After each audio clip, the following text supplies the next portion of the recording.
Welcome back to Credit Chat Live. I'm Destiny White, and I have my co host Rod Griffin here today to chat with Brian Stack, Vice President of Engineering and Dark Web Intelligence at Experian Consumer Services. Brian has over 20 years of experience in the business and is known for his hands on leadership and innovative approach to IT.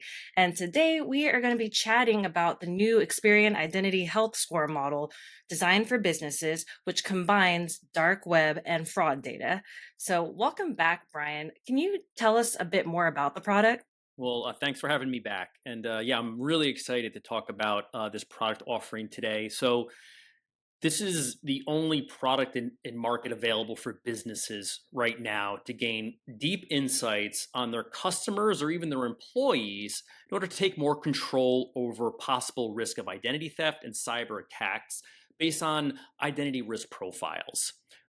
This is a patent pending technology. It's an AI technology using machine learning technology that marries threat intelligence of the dark web, which we have a lot of data on, along with surface web data and fraud signals that we have through other Experian data assets to create this distinct individual profile to really provide a data asset that can be used for ID theft prevention and prediction and not just monitoring and alerting like most other competitors. The question, as we're doing this kind of initial public preview, the question I get is, why should businesses care? Well, if you're interested in gaining insights on the identity health of your customers and employees in order to, let's say, segment your audience to drive upsells with targeted marketing, this product's for you. If you are looking to protect your business from internal breach threats by running employee health scans, this product's for you. If you are looking to add critical knowledge to maybe your cyber insurance threat assessment landscape, whether you're the insurer or the insuree, this product is for you. And finally, if you are in the identity threat space and are looking to add rich data to your own identity theft products, or potentially to layer onto future AI products or AI chatbots, this product is for you. Kind of one of the kind of the dirty secrets right now with AI is at the end of the day, it does rely on clean annotated data for it to be really powerful and effective. And basically, we've done all the heavy lifting for you, basically taking the very dirty dark web data, cleaning it, and making it so it's easily to consume for any type of ML model. Brian, kind of talking a little bit about what drives Experian to develop innovative products like this and program services. Looking at some of the data, and I had a chance to review a report about the new score and how it can be used, and it's fascinating to me, the way as a consumers, the number of points of entry that we have to fraud potentially happening against us. I think one of the things that was kind of scary, a consumer is a victim of identity theft every 22 seconds. So helping businesses reduce that risk helps the consumer protect themselves as well. And that's, am I wrong to say that that's kind of one of the things that drives us is how do we help businesses protect themselves, and how do we help the carry on the consumer protect themselves as well? Right. I mean, and I couldn't agree more. So there is obviously the time factor. One of the initial motivations 3 years ago when we started to design this product was around that we were hearing from a lot of vendors in the space that they wanted basically more analytics, basically monitoring and alerting in kind of the identity theft space. It's there, it's been done, it's table stakes. They wanted deeper analytics that they could leverage, again, for their own products or as part of the other products that we white label for them, or just to get a better sense of, again, their consumers and their employees. One of the big things my engineers and stuff, when we got together, we said, we're just tired of hearing the advice from everybody is go change your password. You get an alert, go change your password. You get this. No, we want to provide analytics that can be used for consumers or for businesses that provides clear, deep analysis of what exactly should you be doing based on your overall data footprint as an individual and as a business. So that's why when we built this out, this model specifically designed for businesses contains 38 score factors that are broken into basically 5 logical groups. We've got our score group, which contains a letter grade, A, B, C, D, and F, A being the best, F being the worst. But if you need a little more fine a little more, not so much of a coarse analysis, but a finer analysis, we'll have a pairing score of 0 to 100. So if you're just looking to segment your audience, you'll probably use the A, B, C, D, and F, maybe for a marketing campaign. If you're a data scientist and you want like more nuanced details of different kind of threat levels, you can use that more numeric score. We also have a password analytics group. So these are a set of data attributes, things like were clear text passwords found. Our third category is source analytics. And this kind of gets to a little bit what you're talking about, Rod, where there's different methods people's and a company's data can be stolen and exfiltrated. So we wanted to expose this to our end client and consumers. And so one of the attributes in that group is things like data exfiltration method. Was it from a data breach or was it from malware?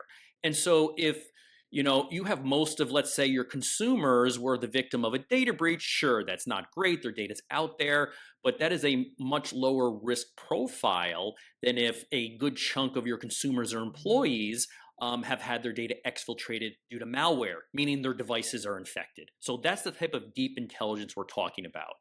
We wrap it out with 2 other groups that are added to this to the overall 38 attributes you get. The fourth one is PII exposure group. So we also will tell you numerically how many times an SSN showed up, how many times a bank account showed up, how many times a passport number showed up for every profile that we can find. And then exposure details, things like days since the last breach. So again, that type of attribute will help you to figure out, okay, I have 10,000 employees, but on average, most people were breached about a year ago, which means probably that data has already been used in some type of threat versus, oh, the vast majority of our employees have had their data stolen in the last month. And also things like PII density. Is the overall density of PII showing up in one record on the dark web, or is it sporadic? And the reason that's effective is cyber criminals like efficiency. So if all of your data is in one record on a very large data breach, that's a lot easier for them to process and then put a potential attack against your business or against your consumers. Wow, these are really crucial data insights for businesses to have. Very fascinating. I want to maybe pivot over to the credit side of things. So, Sure. the credit aspect of the product, is this health score connected to a consumer's credit? So that's a great question. So, and it's a very important one. The identity health score is not connected to your credit score in any way. And so let me repeat that. Identity health score, whether for business or consumers, is not connected to your credit score directly in any way, shape, or form. Now, we all know that if you have a low identity health score, meaning your overall risk profile for identity theft is high, then if that occurs, that identity theft occurs in the near future, the next 2 weeks or in the next few months, then those cyber criminals could obviously use that information to maybe open a loan at a bank or at somewhere like a Lowe's or a Home Depot, and that would affect your credit. So indirectly, it can be an indicator of your potential risk and maybe some steps you can take in order to lock your credit, because if you have a high risk, you may be subject to a potential attack in the near term, but there is no direct correlation. Makes sense. And you touched on something too that I think is worth kind of repeating for people who are watching. That because we're talking about credit scores and then an identity theft score, 2 things. The identity theft score has nothing to do with your credit history, and the score is calculated from it. Correct. And it also works in the opposite direction. So people always talk about their credit scores being, 350 to 850. The higher, the better, meaning the lower risk you are to default. But the identity theft score, the lower your score, it's more like being in school. The lower your score, the lower your grade. And Yes, so correct. you don't want a low identity theft score. You want a high one. What is the scale on the score? So it's 0 to 100, and then A to F. And so if a business is interested in leveraging this product, you would get both scores that are attached, because again, depending on the persona using it, whether maybe you're a marketer or an analyst, you'll use the A, B, C, D, and F score. for maybe some marketing segmentation. If you're a data scientist or an ML engineer, you want more of the, hey, who's a 22 versus a 28? There may be some nuanced differences in how you approach the problem there. And then I guess the other question I have is, we talk about businesses using it to help them manage their risk.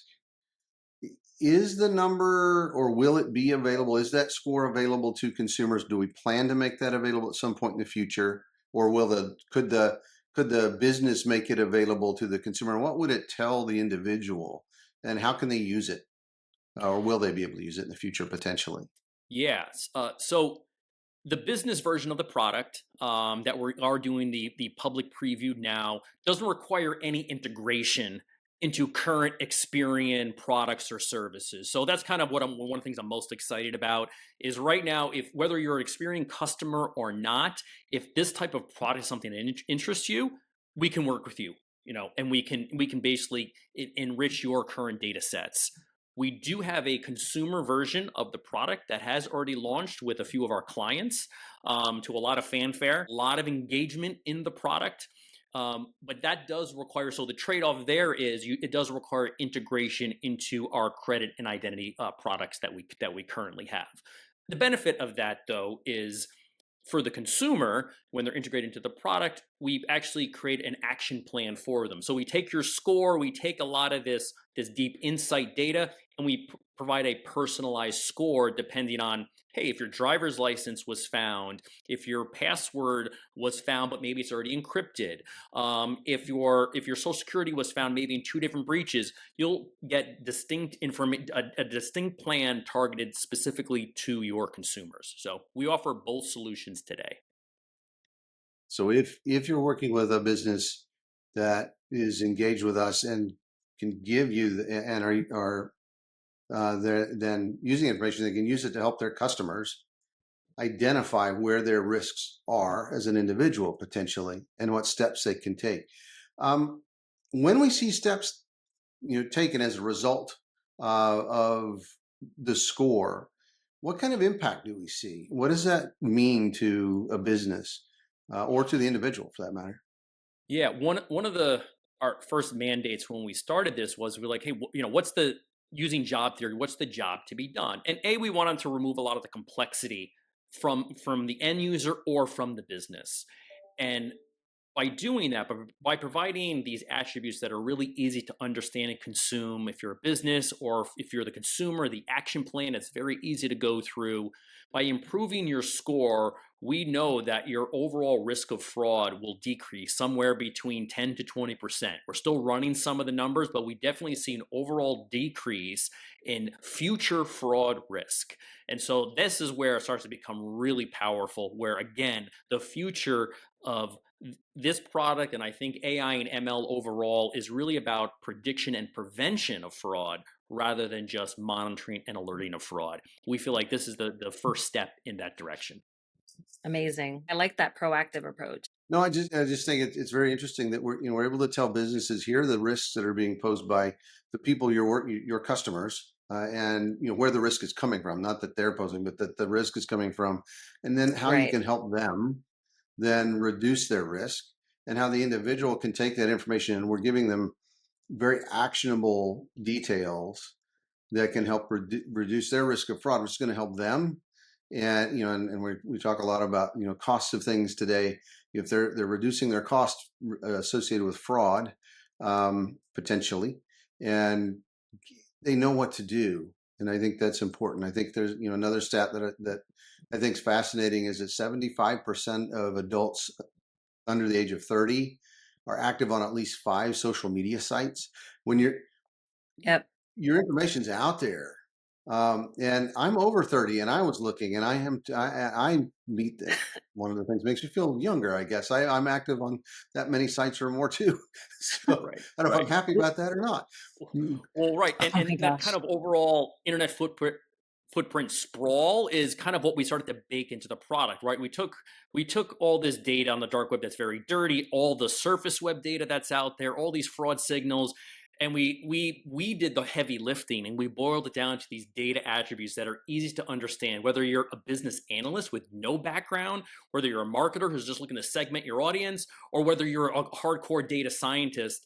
Like we these attributes built in a lot of that knowledge and correlation. So for example, if you were part of 5 breaches, we have some proprietary technology to kind of do a calculation, say, you know what, out of the 5 breaches, this is the one that's probably the most risk, and this is the one maybe you should be most focused on, whether it be your password or whether it be something that you're using as part of your overall identity suite. Focus on this particular breach compared to the other 4, based on maybe the amount of data, based on the recency. So all those things, you don't have to think about that. We've done all that heavy lifting for you.